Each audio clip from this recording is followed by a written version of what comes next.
Warpzone.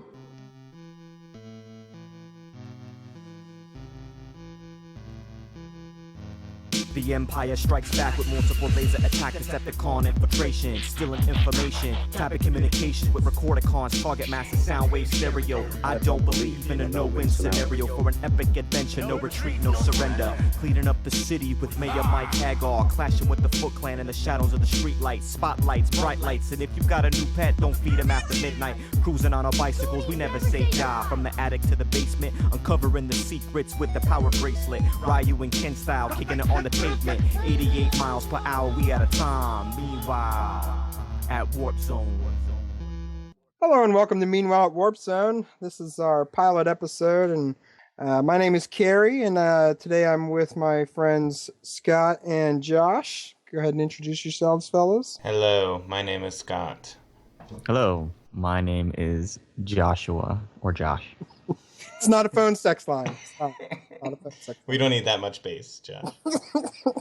I'm sorry. Yeah. I'll less next time. Scott has come up with a little get to know us arsenal of questions. If you want to go ahead and explain your reasoning behind your the method to your madness. Yeah, I can do it. Basically, what I was thinking was, let's start this off with how you would normally start off, like a new job or whatever. You know how you do those round tables and everybody's like, your name and your place you're born and, some personal thing about yourself, and it's always awful. So, so I came up with one. I hope it's a little less than awful this time, but I was thinking we could all just say our name, our occupation if you want to, the first game you've ever played, and your favorite password. So I guess I'll go first. And my name is Scott, and I do video production. And the first game I ever played, apparently, just named Kangaroo. The Kangaroo game where you're punching and it's basically Donkey Kong, but with a kangaroo with boxing gloves, from what I understand and for what I remember. Is that correct, Carey? It is correct, and basically, like Donkey Kong, but you're an animal with boxing gloves is a terrific way to rip something off. It is. It is. And I don't know. I like that a little bit better than just some dude. I don't know. There's something about it. I mean, I know, and I guess I played it on both because I remember the super pixelated gray dot version, and then there's like super pixelated. Now you can tell the boxing gloves between the kangaroo, so it's like it was quite an upgrade. So they added a couple squares to that boxing glove. A couple more squares. But my favorite password, I always usually like to do, because I worked in sales, I did I'm better than you or you're a douche, because they encouraged sentences for their which is password. a very strange. Yeah, it was like there was a whole like description, like make sure you make it a sentence and then you won't have to renew it as much. And I'm like, I don't want to renew this ever, so let's make it as long as possible.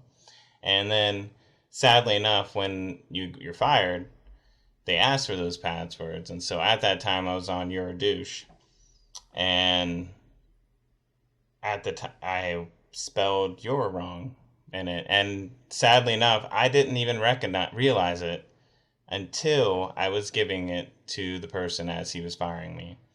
I forgot the E. So that makes you the douche. Yeah, it makes me the douchiest of them all, because I'm being fired and I can't spell, apparently. So so they feel completely justified in the firing. Yeah, oh yeah, I'm sure. Okay, I'll go next. My name is Carey, and my occupation is Video Master Blaster.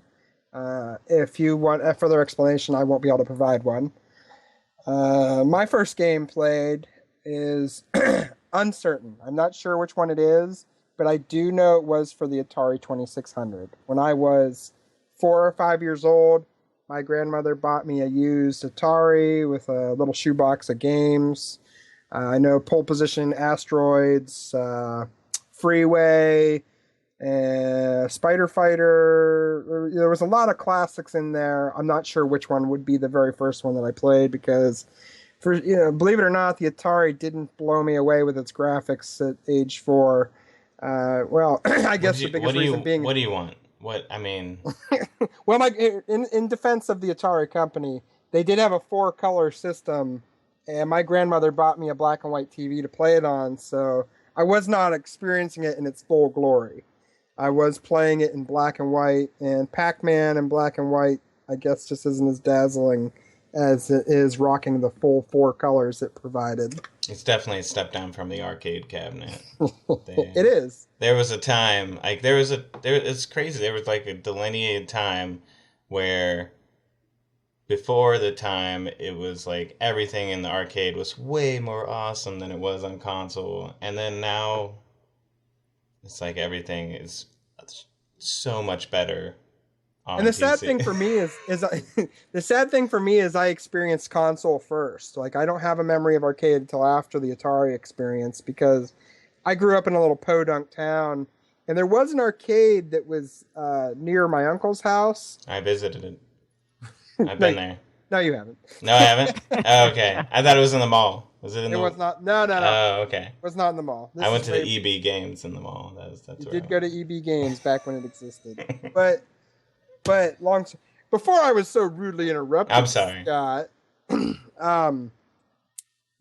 my little podunk town, the arcade was like the seedy underbelly for the teenage kids, and I was not allowed in there because I guess they were, as I said, it was seedy, and my mother would not allow me to go into that arcade. But there was one at the mall that you were referring to, and that one was actually called Aladdin's Castle. And it was a Namco arcade. They had Namco tokens symbols on theirs. But long story short, not sure what the first game was. One of the big Atari games, probably Pac-Man Asteroids or Pole Position. Jumping to my favorite password. My favorite password is 12345, which is the password from Spaceballs. To keep the air in of the I can remember the character's name, but I can't. Oh, Planet Druidia is what it was. I remember now because it was a take on it was a joke on, like, they were basically like space Jewish people. They weren't Jews. Wait. Mel Brooks made a Jew joke? He made a Jew joke. Oh my gosh. Amazing. You're blowing my mind right now. But they were called Druish instead of Jewish. They were Druids, I guess, and they kept making jokes about her being a Druish princess and stuff like that. But when they finally torture, or not torture, but they attempt to torture the princess at the end, and they finally glean the password out of King Roland, and he, slowly, hesitantly gives it to him, and he goes 1, 2, 3, 4, 5. And Mel Brooks is so annoyed. He's like, that's it? That's the same password as my luggage. And the whole movie has led up to them obtaining that 1, 2, 3, 4, 5 password. So to me, that's a pretty epic password. It is pretty epic. How about you, Josh? My name is Josh. My occupation is audio engineer. And yep, that's what I do. I engineer audio. The first game that I played was something on Atari or ColecoVision. I don't really remember what it was. Why can nobody remember? I don't understand. Because we were too little, Scott. How old were you? I was young, but it was very, like, it's like the only memories I have of this one place, and is Atari, and trying to get my Atari work, and it never worked, but it worked on this other guy's thing, and he had an Atari. He gave me the crappy Atari, and it was just... The best thing that I can figure that happened, Scott, is whatever game it was, immediately after playing it, it molested me.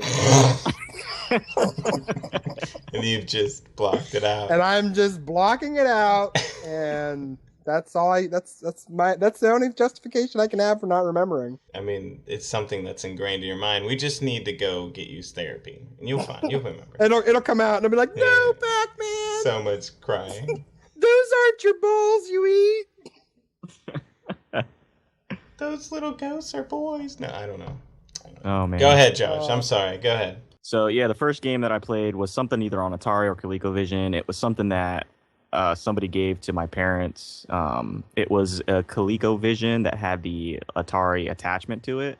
So it had like 50 or 60 games on it. And I just remember playing like Solaris and some tank game and Asteroids. And on the ColecoVision, there was a couple of games, Fortune Builder and Beer Tapper. And Beer Tapper was awesome. We used to have hours of fun with Beer Tapper. It just never ended. It just kept going and going and going and going. Harder. Yeah, and we would get up to like level 160 or something, and it was just, man, just more guys serving at the bar. So thirsty. They're so thirsty. They're so drunk. And it would be so crazy because like after a while you would like be in outer space, like on some spaceship serving like root beer to these aliens that are coming up to this bar. It was the weirdest thing. We were like, man, this is awesome. So it was it Beer Tapper or was it just Tapper? It's root. I think it was called Tapper. I think it was just. But don't they allude to it being root beer instead of real beer? Yes, root beer. Don't want to be advocating drinking to the children. No, just root beer. I mean, just and then we had hours of fun playing Fortune Builder. Don't want you to be drunk. We just want you to have diabetes. Diabetes. Yep. All right. So favorite password is you can use one, Josh, that you're not using right now. If you Okay. The password that I had that was a favorite. It was just so funny to me because it was something like in I think like elementary school or middle school. That when they handed us our ID cards, each student had a serial number. So it was like because it was a really bad school. So they would like call us by our serial numbers. Oh my. Are you sure you weren't in jail? I know exactly, right? So I used to use my student ID number as my password. And the password was 11231814. And I still remember it to this day. And I would, I don't use it anymore, but I used to use it in high school for stuff like, getting computer logins. I'd be 11231814. Yeah. I guess if you think about it, prison and school's not that different. I mean, no, not that different. Scheduled playtime, scheduled meals. Forced to be around people that most likely you do not like. But no. Well, but you just get to go home at the end. That's a disturbing reason for a password. I'm sorry, Josh. When you were in jail. I want to revise my password, and mine is either of your ATM numbers that you would be willing to share with the audience. It's a lot of silence. Silence, yeah. Okay. Moving along. All right, so for our first podcast topic, we wanted to kind of flesh out some interests of the hosts. And hi, as being one of the hosts, I got to have first pick in 3 topics that I came up with. I said to pick your favorite movie, favorite video game, favorite toy. And then we posted a little survey on Facebook and had people vote on it. The 3 that I had selected, for movie, I picked Big Trouble in Little China. For video game, I picked Contra for the Nintendo. And for toy, I picked the Transformer Soundwave. And for a good while, the Big Trouble in Little China and Soundwave were tied. But then at the end, the winner was Soundwave. And that's what we're going to talk about today, is Soundwave specifically, but also a little bit about Transformers in general. And the next podcast, we'll have Scott do the same, where he picks his favorites, and then we have a vote on it. And I don't know what they're going to be. Just going to have to wait. Anticipation! I'm trying to create, the sense of urgency. I don't know if you noticed that, but... As many of you may know, or many of you don't, I'll explain to you. Soundwave is one of the original Transformers. It came out in the early 80s, and he was a Transformer that transformed into a tape cassette. And specifically, it was a micro cassette. He would eject small little cassettes out of him that would then transform into other Decepticons. Decepticon was the alignment that Soundwave and his cassettes had. There's 2 main tiers or 2 main groups of Transformers. There would be the Autobots and the Decepticons, and Soundwave being one of the Decepticons, or the evil group of Transformers. Deceitful. Very deceitful. Full of deception. Deception and Decepticoning. Now, I just want to say, when I was prowling through some blogs and stuff like that, just looking at what people thought were cool Transformers, a lot of people did not like Soundwave. Really? Yeah, because of his antiquated transforming. Because he transformed into a Yes. tape player, essentially. Yes. Which I was like, yeah, I don't know. At the time, it's kind of iconic, though. You know what I mean? A lot of people, rocking their, Walkmans and whatnot, and that's, Yeah. basically what he was. You throw a pair of headphones into him, and he's, a little Walkman. And I understand, he was basically antiquated equipment, going out at the time, even because CDs were introduced in the 80s. It took a while for them to become mainstream, but he was already on his way out technology-wise. He may as well turn into a Ford Pinto. So, what am I gonna do with this unusable transformer? I don't even know. It was terrific, though. I don't know how people can hate him because the cassettes are terrific. And that was their big thing. The big thing was that it was antiquated, but there's a lot of good to him, and I'll let you say it. But the challenge with it is, because I know that they've had several other iterations of him where he is. I've seen ones where they say he's data discs and stuff like that. Like, he's actually looks more like they transform like round discs, which I guess would be representative of a CD or DVD or something. But no matter what, for what he is, he's supposed to be something that ejects smaller transformers, and he's the communications officer, so it's always something about recording stuff. Because, like, when he ejects, say, Laserbeak, he's like the reconnaissance guy. Yeah. He sends that Laserbeak over to watch the Autobots and record what they're doing, and then he comes back, and Soundwave transforms into the, super tiny cassette player that, somehow magically shrinks from the full-size 20-foot robot, or however tall he is in the cartoon, into the tiny little tape player that lands on the counter, and then he plays for the rest Megatron and the rest of the Decepticons, what the Autobot plan for the episode is, or what are they up to? We got to go in and wreck up the place. And that's the funny thing about it is, he also can magically bend space and time to change his size, apparently, from giant robot to tiny little cassette. To like pocket size, like Pocket not even like a person can pick him up. That's awesome. It's the same magic that's in Megatron turning into a gun that one of the other Transformers can hold. Or isn't it Soundwave that does it? Isn't Soundwave? It's either Soundwave or Starscream that usually fire Megatron. Right. Those are the two main ones, which is kind of odd because Megatron basically hates Starscream. Like, Starscream's like his whipping boy that he basically tells is stupid all the time, and like he wants to take over. He's totally in it for himself. But if you're that guy and you're the leader, wouldn't you basically be like, all right, we got to do something about Starscream? I would have been. He tired of this, trying to overthrow me all the time. Instead, I just tell him he's stupid all the time, and I don't ever really do anything serious about it. Not until Galvatron came along and just annihilated. Oh yeah. That was wonderful. And that was wonderful. It's like, this has been a long time coming, fella. I guess the thing is that Megatron's just very indecisive. Apparently. He wants to conquer the Earth now. He wants to conquer Cybertron. He just doesn't know. He doesn't know. Maybe he's like, he's full of deception. Full of deception. Classic Decepticon here. Yeah. Can't fault the guy. I blame his parents. But...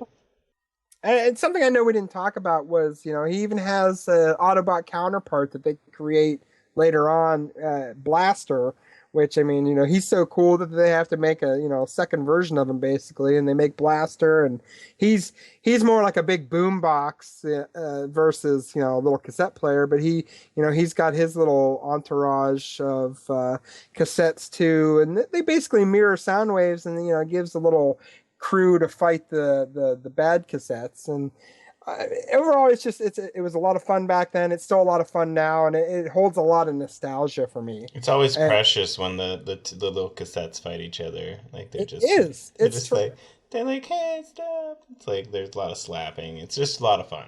It's precious. It's precious. I promise you, as a kid, I even remember having some internal monologue watching the movie, just of what you're talking about there, when Soundwave's cassettes crash through the dome of the Autobot City into the room. I guess it's like a communication tower that Blaster's in, trying to transmit a help signal. And they go to it, and they each match up another one fighting each other. And I remember, I don't remember his name off the top of my head, but it was one of the good, like humanoid form cassettes shooting at Ravage. And I just remember me thinking that inside his head, that dude's going, "Bad kitty, as he shoots his laser gun at him. Yeah. Even as a child, like I was probably like somewhere between 6 and 8, I still remember thinking that and just thinking that was the most hilarious thing ever, that he's attacking this cat bot with a pistol, basically. But how about you, Josh? You have any fond memories of Soundwave? I just remember, I don't remember much of the cartoons. I mean, I do remember watching them, but not much of the storyline or what was going on in them. The main thing I do remember is I actually had the actual stereo that transformed and the tape decks. I had the little tapes. I had like a bunch of them, and it was probably my favorite of all the Transformers, just because it was cool. And it wasn't until a couple of years after I had them that I even knew what the names of these Transformers were. And I was like, man, these are so awesome. That's pretty funny too, because I remember as a kid the same thing happening, to where like I had a lot of toys that I knew all their names, and then I had many toys where it's like no idea what their name is, but it's a super cool toy. But it's not like it is today, where you can just hop on the internet and figure out what your rare toy is in 15 seconds after you. I gotta take the packaging out of the garbage can and look at it. No, this is awful. Exactly. Well, I have the to learn reality to of it read. is too is like when you're a little kid. I mean, I was getting toys, from the time I can remember up until I was probably too old to be getting them. I'm still getting them now, and I mean, you're a little kid. You open a toy when you're 4, and you play with it when you're 6 or 7. When you're actually retaining those memories a little bit better, it's like, God, I don't remember what this guy's name was when I opened him in a package when I was 4. Right. Or even like watching Goonies. I'm like, they say shit a lot in that movie. Yeah. I did not remember that at all. And same thing, like I was watching Back to the Future the other day, and I was like, they curse a lot in this movie. They weren't as worried about cursing back then. It was okay. It's for the kids. It's for the kids. They even decided to throw a couple curse words into the Transformers cartoon movie in 1986. There's 2 of them, believe it or not. What were they? Damn. Shit, and then later on. No way. Is there shit in the movie? They say shit right after Spike and Bumblebee are trying to blow up Unicron, basically with a self-destruct on the moon base they are on. Like, aside from Cybertron, there's several moons around Cybertron they use as like little, fortress base, secondary bases or whatever. And they were on Moon Base 2, and they seen Moon Base 1 get eaten, so they set Moon Base 2 up to explode. And I do remember that. I remember that. Yep, they hop in their ship, and as they're taking off in the ship, they blow it up, and then they're all excited. Because they think they killed him. Yep, and then like after they see it, Spike is the one that says, I can't remember the exact context, but they're like, oh shit, we didn't even dent it or something like that. I promise you, go back and watch it. They did have the word shit right there. And then later on, Ultra Magnus, who was voiced by Robert Stax, if you guys don't remember who he is, he used to do Unsolved Mysteries. He was the host. And he was trying to open the Matrix whenever Galvatron and Cyclonus and the Sweeps were attacking them on the planet of Junk. And he's like yanking on the Matrix, and you can hear him like struggling to pull this open. And he says, I think I remember that. Open, damn it, open. Yes, I remember that. So that was the other, that was the other swear in the Transformers movie. You know what? I think I remembered the how the context of how he said shit. He's like, oh, we oh man, when I was gonna have a joke and it went away from me. It's something like Wah, wah, wah. shit, like something like you say shit and it's not the correct, huh? It's like, oh, we shit it up or something. Really? I really shitted up that joke. Oh man, Unicron's really fucking up shit. Maybe it'll be like those G.I. Joe PSAs where like you just, oh shit, you see those shit? This big old fucking planet ate shit up. Oh, he shit that planet up. He shit it. Oh, he's gonna eat this planet and then shit it out. I can see it. This guy eats moons. He eats moons for breakfast and shits them out for lunch. That's it. That was my joke. So glad I could help you get back to that. So, I feel like we should talk about like our favorite Transformer. I feel like everybody's got their favorite Transformer. Of course, Carrie's is Soundwave. Sounds like Josh's is Soundwave too. Yep. Is Definitely. it really Soundwave? Come on, choose something is. else. Choose Yeah. something else. Choose a All different right, one. I'm not. I like Soundwave too, but I'm not gonna choose them, jackass. I'm just kidding.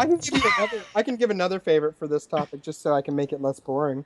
Okay. Well, you know what? I think we've heard enough. So if I just say Soundwave again, then it just Why don't you should say Soundwave again. Say it. carrying his redundancy in this podcast.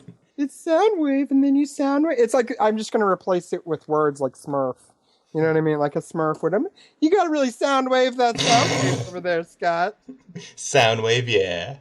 Soundwave, yeah. Man, I Gary, totally. you seem to just replace the F word with Soundwave all the time. I totally What was, Soundwaved you.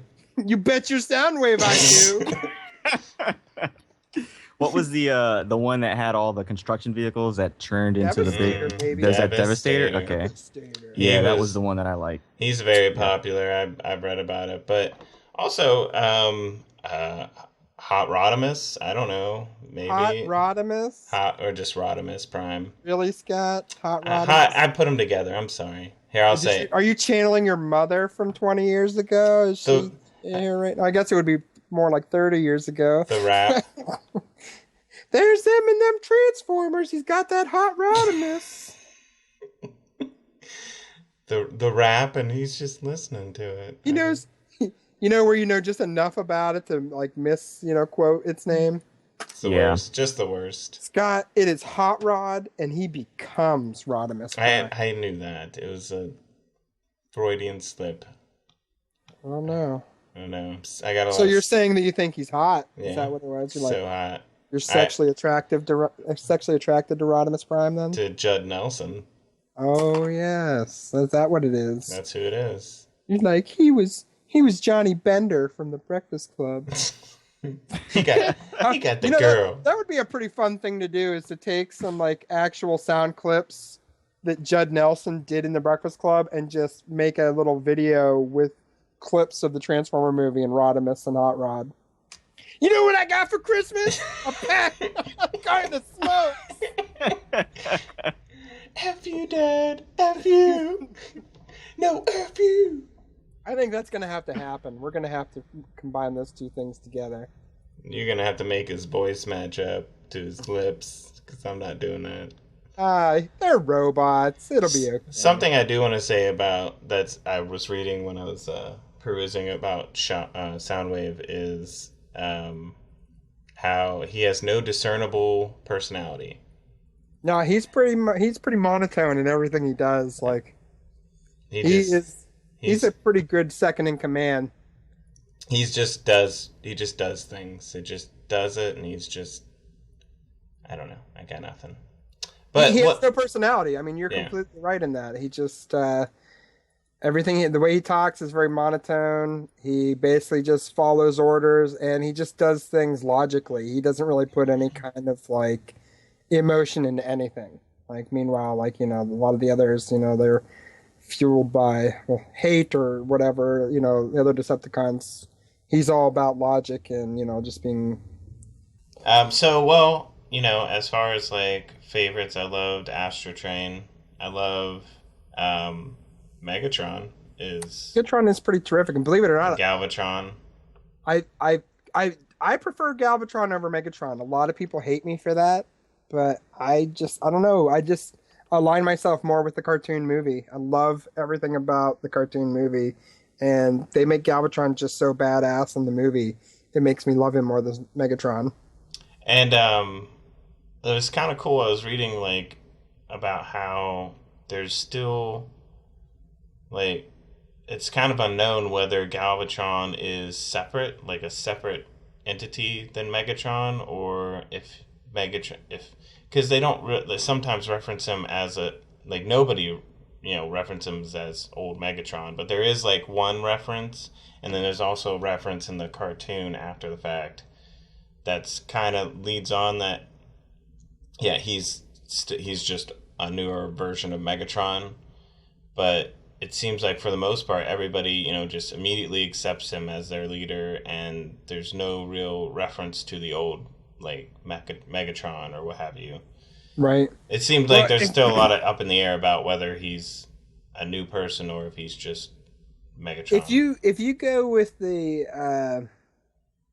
cartoon, like the Generation 1 cartoon explanation of things, I mean, it is they take Megatron's broken body, and Unicron basically does the whole deal with the devil with him, to where like he agrees to seek out and destroy the Matrix, and he'll provide him with a new body.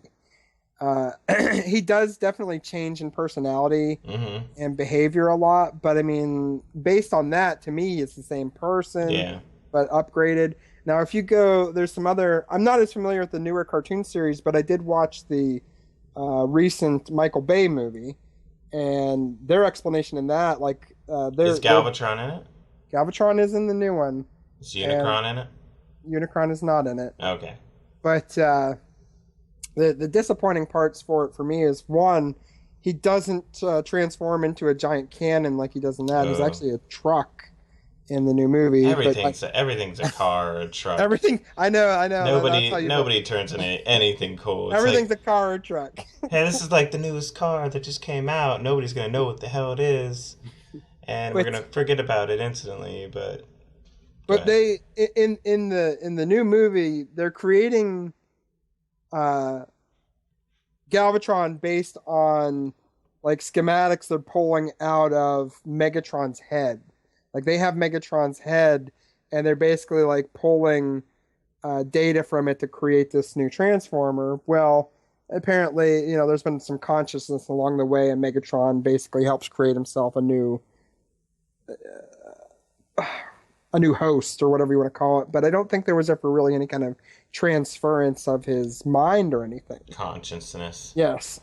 And I know it goes really deep in some of the other like forms of media, like the comics and the modern cartoons. I do know that from what I've read, Galvatron becomes like Super Megatron or something like that. I don't know if this is the Japanese influence or something, where like he's like Super Saiyan now, but he becomes like Super Megatron or something like that, or King Megatron. I can't exactly remember what it was, but he's converted from Galvatron into an upgraded form of Megatron then, apparently.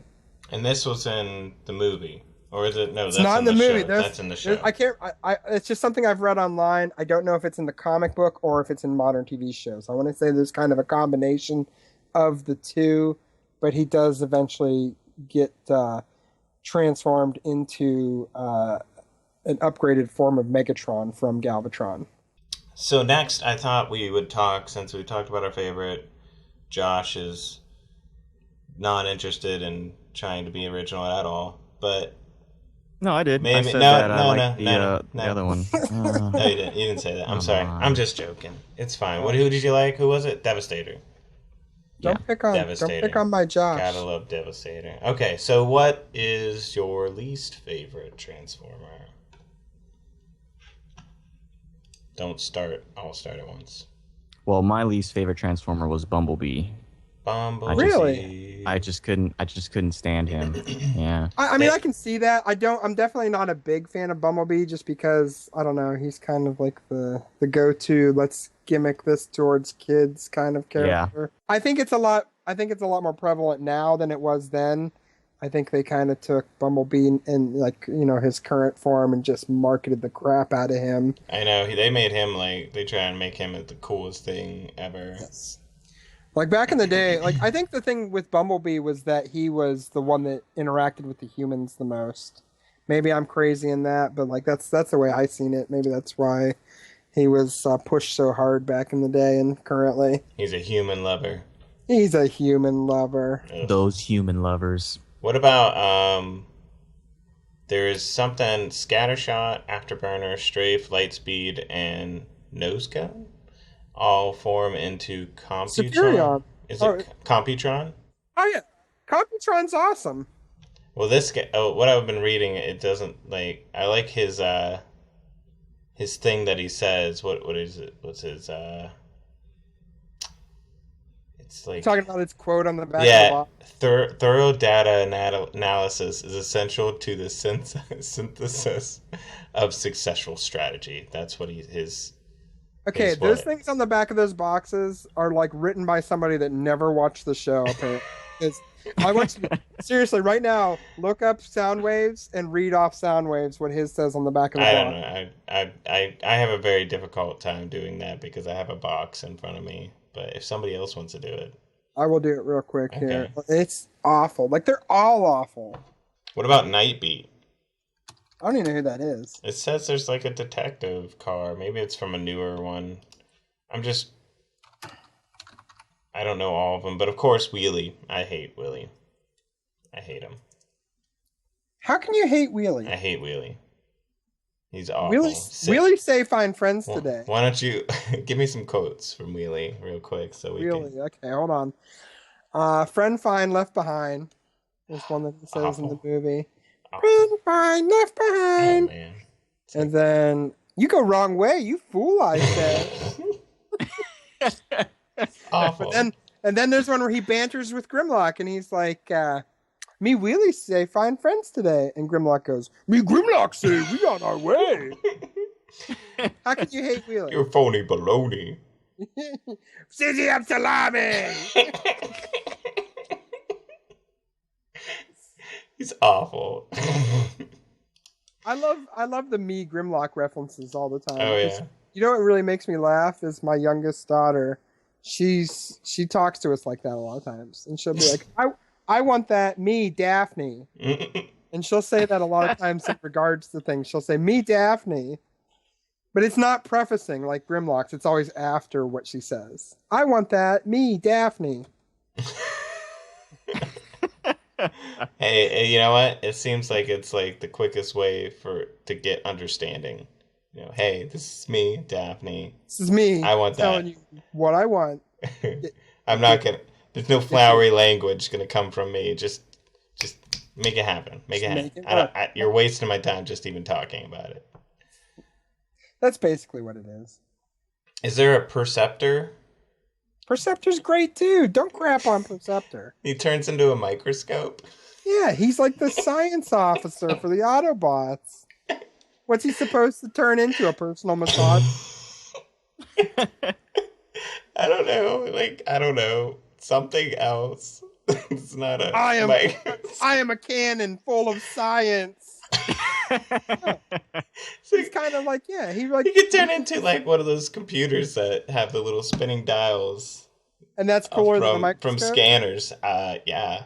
So he's just like an old like tape real computer then? Yeah. It's awesome. I'm just kidding. I don't know because it's scanners. It's from scanners. Then he'll fall into the antiquated technology thing like Soundwave. I mean, you're gonna date yourself. You're putting technology in it. You're gonna date yourself. No so he's problem. a microscope. I mean, it's not like a give up model. Microscopes are still used today. Yeah, there's just different models of them. I mean, it's not like a cassette tape player. I mean, they're still used today in Scott's mom's car, but my car has one too. Where is it, Mama? Where is it? Don't worry about it. It's there. It's there. Josh loves cassette players. Yep, He just gave me a mixtape last time I seen him. I did. Did you?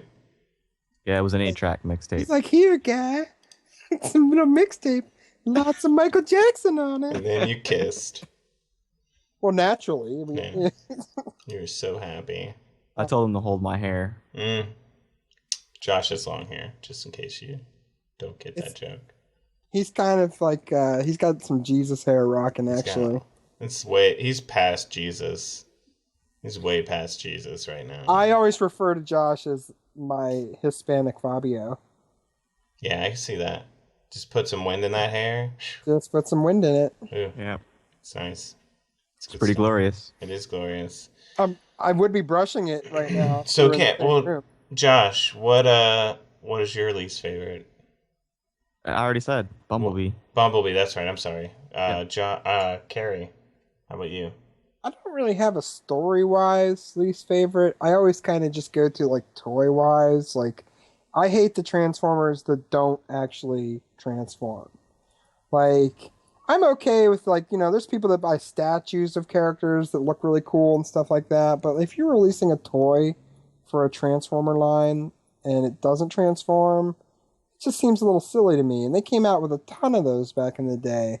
You have the Action Masters, which is just completely contradictory to what their name is. Because Just don't put transform in the title. they don't do anything. Just They're don't. terrible. Just make it a different toy that They doesn't have, have like- Transformer in the name. And I mean, at least if you're going to go from making Transformers into making like an action figure of a Transformer, at least give the thing some articulation. It has no articulation to it. It's like one of the stiffest moving action figures ever. It's like a blob of color. Yeah, and then after that, they have the Pretenders, which, I don't know, they might even be worse, because they basically have like this crappy shell that goes around what is the robot, like the Transformer, and the shell is to make it look like this bloated person. I guess the best example is, if any of you have seen Men in Black, when the space alien comes down and overtakes... Takes the guy's skin and puts it on. Yeah, it puts it on, and it's like, something larger than should fit inside this. So it just awkwardly fits inside of this bloated carcass. It's beetle looking. It's very beetle looking. So when the thing goes inside a private pile, and that's what it is for the Pretenders. I don't think anybody got my private pile reference. No, we did not. The guy from Men in Black's the same guy that's from Full Metal Jacket. Yes. It's Vincent D'Onofrio. Yeah. Sugar water. Not regular water. Sugar now.